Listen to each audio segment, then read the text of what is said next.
श्री हरि वसुदेव सुतम देवम कंस चाणूरमर्दनम देवकी परमानंदम कृष्णम वंदे जगद्गुरु। उत्तर प्रदेश के राज्यपाल आनंदीबेन पटेल, मुख्यमंत्री श्रीमान योगी आदित्यनाथ जी,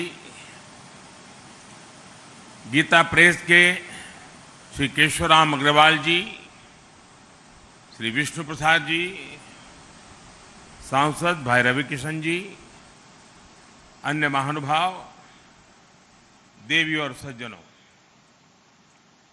सावन का पवित्र मास, इंद्रदेव का आशीर्वाद, शिवावतार गुरु गोरखनाथ की तपोस्थली और अनेक संतों की कर्मस्थली ये गीता प्रेस गोरखपुर। जब संतों का आशीर्वाद फलीभूत होता है तब इस तरह के सुखद अवसर का लाभ मिलता है।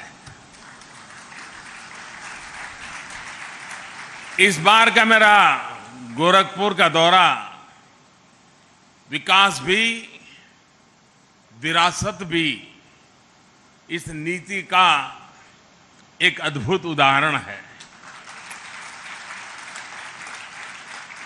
मुझे अभी चित्रमय शिव पुराण और नेपाली भाषा में शिव पुराण के विमोचन का सौभाग्य मिला है। गीता प्रेस के इस कार्यक्रम के बाद मैं गोरखपुर रेलवे स्टेशन जाऊंगा। आज से ही गोरखपुर रेलवे स्टेशन के आधुनिकीकरण का काम भी शुरू होने जा रहा है। और मैंने जब से सोशल मीडिया पर इसकी तस्वीरें डाली हैं, लोग हैरान होकर के देख रहे हैं। लोगों ने कभी सोचा ही नहीं था कि रेलवे स्टेशनों का भी इस तरह कायाकल्प हो सकता है।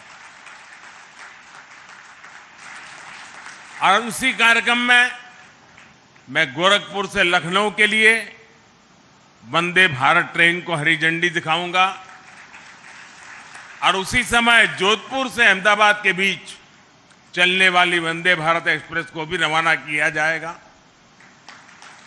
वंदे भारत ट्रेन ने देश के मध्यम वर्ग को सुविधाओं और सहूलियतों के लिए एक नई उड़ान दी है।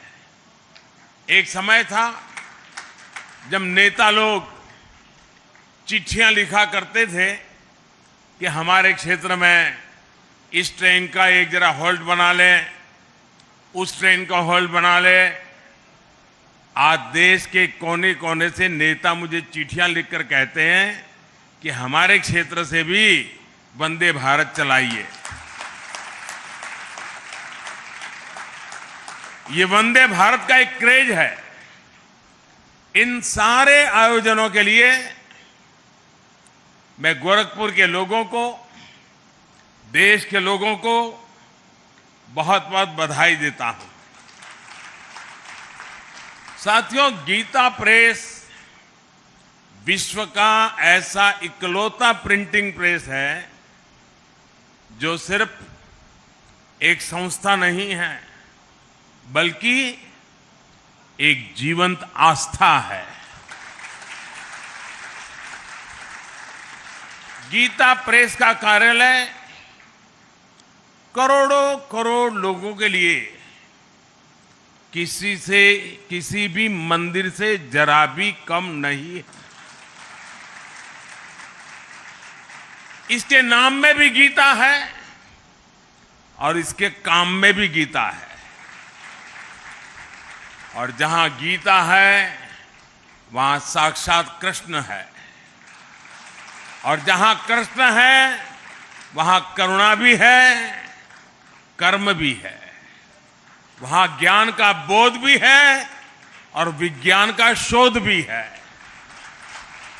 क्योंकि गीता का वाक्य है वासुदेवः सर्वम, वासुदेवः सर्वम। सब कुछ वासुदेवमय है, सब कुछ वासुदेव से ही है, सब कुछ वासुदेव में ही है। भाई और बहनों, 1923 में गीता प्रेस के रूप में यहां जो आध्यात्मिक ज्योति प्रज्वलित हुई, आज उसका प्रकाश पूरी मानवता का मार्गदर्शन कर रहा है। हमारा सौभाग्य है कि हम सभी इस मानवीय मिशन की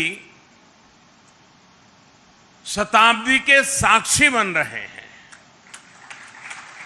इस ऐतिहासिक अवसर पर ही हमारी सरकार ने गीता प्रेस को गांधी शांति पुरस्कार भी दिया है। गांधी जी का गीता प्रेस से भावनात्मक जुड़ाव था। एक समय में गांधी जी कल्याण पत्रिका के माध्यम से गीता प्रेस के लिए लिखा करते थे और मुझे बताया गया कि गांधी जी ने ही सुझाव दिया था कि कल्याण पत्रिका में विज्ञापन न छापे जाएं।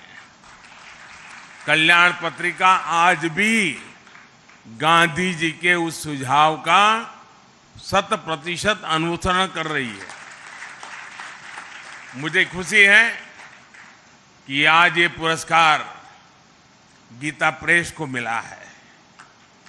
ये देश की ओर से गीता प्रेस का सम्मान है, इसके योगदान का सम्मान है और इसकी 100 वर्षों की विरासत का सम्मान है। इन 100 वर्षों में गीता प्रेस द्वारा करोड़ों करोड़ों किताबें प्रकाशित हो चुकी है। आंकड़ा कभी कोई 70 बताता है, कोई 80 बताता है, कोई 90 करोड़ बताता है। ये संख्या किसी को भी हैरान कर सकती है और ये पुस्तकें लागत से भी कम मूल्य पर बिकती है, घर घर पहुंचाई जाती है। आप कल्पना कर सकते हैं इस विद्या प्रवाह ने कितने ही लोगों को आध्यात्मिक बौद्धिक तृप्ति दी होगी, समाज के लिए कितने ही समर्पित नागरिकों का निर्माण किया होगा। मैं उन विभूतियों का अभिनंदन करता हूं जो इस यज्ञ में निष्काम भाव से बिना किसी प्रचार के अपना सहयोग देते रहे हैं। मैं इस अवसर पर सेठ जी, श्री जयदयाल गोयनका जी और भाई जी श्री हनुमान प्रसाद पोद्दार जैसी विभूतियों के प्रति अपनी श्रद्धांजलि भी अर्पित करता हूं। साथियों, गीता प्रेस जैसी संस्था सिर्फ धर्म और कर्म से नहीं जुड़ी है, बल्कि इसका एक राष्ट्रीय चरित्र भी है। गीता प्रेस भारत को जोड़ती है, भारत की एकजुटता को सशक्त करती है। देश भर में इसकी 20 शाखाएं हैं। देश के हर कोने में रेलवे स्टेशनों पर हमें गीता प्रेस का स्टॉल देखने को मिलता है। 15 अलग अलग भाषाओं में यहां से करीब 1600 प्रकाशन होते हैं। गीता प्रेस अलग अलग भाषाओं में भारत के मूल चिंतन को जन जन तक पहुंचाती है। गीता प्रेस एक तरह से एक भारत श्रेष्ठ भारत की भावना को प्रतिनिधित्व देती है। साथियों, गीता प्रेस ने अपने 100 वर्षों की ये यात्रा एक ऐसे समय में पूरी की है जब देश अपनी आजादी के 75 वर्ष मना रहा है। इस तरह के योग केवल संयोग नहीं होते। 1947 के पहले भारत ने निरंतर अपने पुनर्जागरण के लिए अलग अलग क्षेत्रों में प्रयास किए। अलग अलग संस्थाओं ने भारत की आत्मा को जगाने के लिए आकार लिया। इसी का परिणाम था कि 1947 आते आते भारत मन और मानस से गुलामी की बेड़ियों को तोड़ने के लिए पूरी तरह तैयार हो गया। गीता प्रेस की स्थापना भी इसका एक बहुत बड़ा आधार बनी। 100 साल पहले का ऐसा समय जब सदियों की गुलामी ने भारत की चेतना को धूमिल कर दिया था। आप भी जानते हैं कि इससे भी सैकड़ों साल पहले विदेशी आक्रांताओं ने हमारे पुस्तकालयों को जलाया था। अंग्रेजों के दौर में गुरुकुल और गुरु परंपरा लगभग नष्ट कर दिए गए थे। ऐसे में स्वाभाविक था कि ज्ञान और विरासत लुप्त होने की कगार पर थे। हमारे पूज्य ग्रंथ गायब होने लगे थे। जो प्रिंटिंग प्रेस भारत में थे वो महंगी कीमत के कारण सामान्य मानवी की पहुंच से दूर थे। आप कल्पना करिए, गीता और रामायण के बिना हमारा समाज कैसे चला रहा होगा।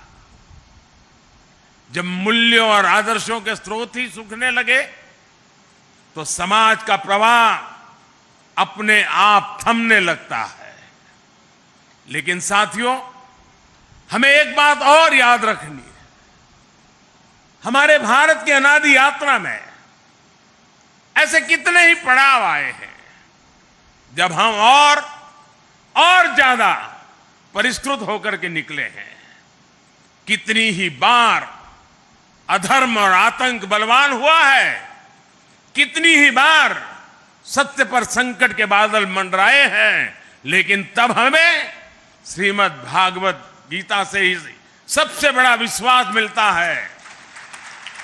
यदा यदा ही धर्मस्य ग्लानिर्भवति भारत अभ्युत्थानम अधर्मस्य तदात्मानं सृजाम्यहम्। अर्थात जब जब धर्म की सत्ता पर, सत्य की सत्ता पर संकट आता है तब तब ईश्वर उसकी रक्षा के लिए प्रकट होते हैं। और गीता का 10वां अध्याय बताता है कि ईश्वर कितनी ही विभूतियों के रूप में सामने आ सकता है। कभी कोई संत आकर समाज को नई दिशा दिखाते हैं तो कभी गीता प्रेस जैसी संस्थाएं मानवीय मूल्यों और आदर्शों को पुनर्जीवित करने के लिए जन्म लेती है। इसलिए ही 1923 में जब गीता प्रेस ने काम करना शुरू किया तो भारत के लिए भी उसकी चेतना और चिंतन का प्रवाह तेज हो गया। गीता समेत हमारे धर्म ग्रंथ फिर से घर घर गूंजने लगे। मानस फिर से भारत के मानस से हिलमिल गई। इस ग्रंथों से पारिवारिक परंपराएं और नई पीढ़ियां जुड़ने लगी। हमारे पवित्र ग्रंथ आने वाली पीढ़ियों की थाती बनने लगे। साथियों, गीता प्रेस इस बात का भी प्रमाण है कि जब आपके उद्देश्य पवित्र होते हैं, आपके मूल्य पवित्र होते हैं, तो सफलता आपका पर्याय बन जाती है। गीता प्रेस एक ऐसा संस्थान है जिसने हमेशा सामाजिक मूल्यों को समृद्ध किया है, लोगों को कर्तव्य पथ का रास्ता दिखाया है। गंगा जी की स्वच्छता की बात हो, योग विज्ञान की बात हो, पतंजलि योग सूत्र का प्रकाशन हो, आयुर्वेद से जुड़ा आरोग्य अंक हो, भारतीय जीवन शैली से लोगों को परिचित करवाने के लिए जीवनचर्या अंक हो, समाज में सेवा के आदर्शों को मजबूत करने के लिए सेवा अंक और दान महिमा हो, इन सब प्रयासों के पीछे राष्ट्र सेवा की प्रेरणा जुड़ी रही है, राष्ट्र निर्माण का संकल्प रहा है। साथियों, संतों की तपस्या कभी निष्फल नहीं होती, उनके संकल्प कभी शून्य नहीं होते।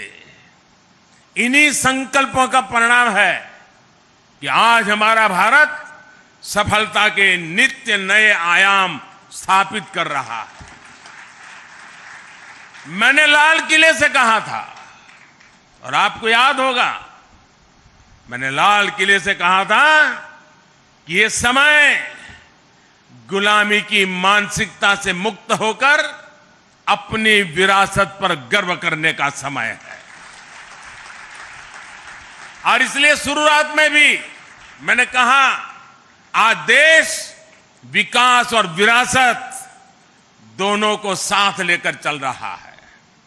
आज एक और भारत डिजिटल टेक्नोलॉजी में नए रिकॉर्ड बना रहा है, तो साथ ही सदियों बाद काशी में विश्वनाथ धाम का दिव्य स्वरूप भी देश के सामने प्रकट हुआ है। आज हम वर्ल्ड क्लास इंफ्रास्ट्रक्चर बना रहे हैं, तो साथ ही केदारनाथ और महाकाल महालोक जैसे तीर्थों की भव्यता के साक्षी भी बन रहे हैं। सदियों बाद अयोध्या में भव्य राम मंदिर का सपना, हमारा सपना पूरा होने जा रहा है। हम आजादी के 75 साल बाद भी अपनी नौसेना के झंडे पर गुलामी के प्रतीक चिन्ह को ढो रहे थे। हम राजधानी दिल्ली में भारतीय संसद के बगल में अंग्रेजी परंपराओं पर चल रहे थे। हमने पूरे आत्मविश्वास के साथ इन्हें बदलने का काम किया है।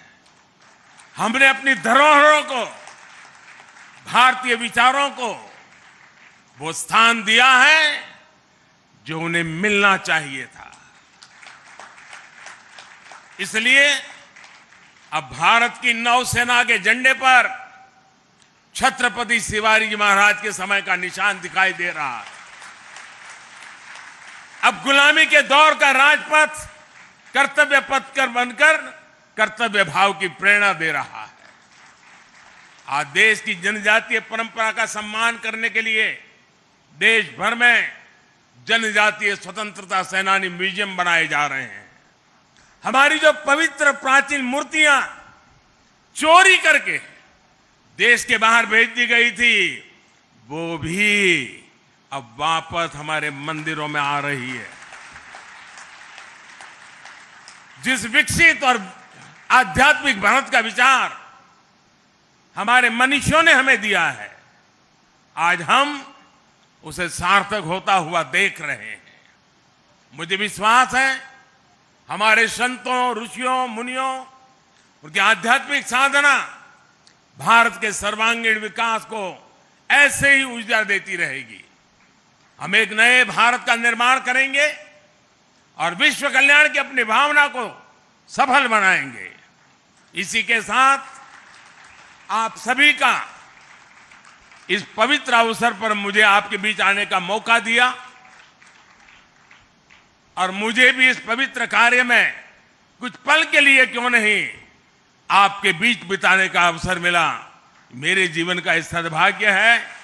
आप सबका मैं फिर से एक बार हृदय से बहुत बहुत धन्यवाद करता हूं, बहुत बहुत शुभकामनाएं देता हूं।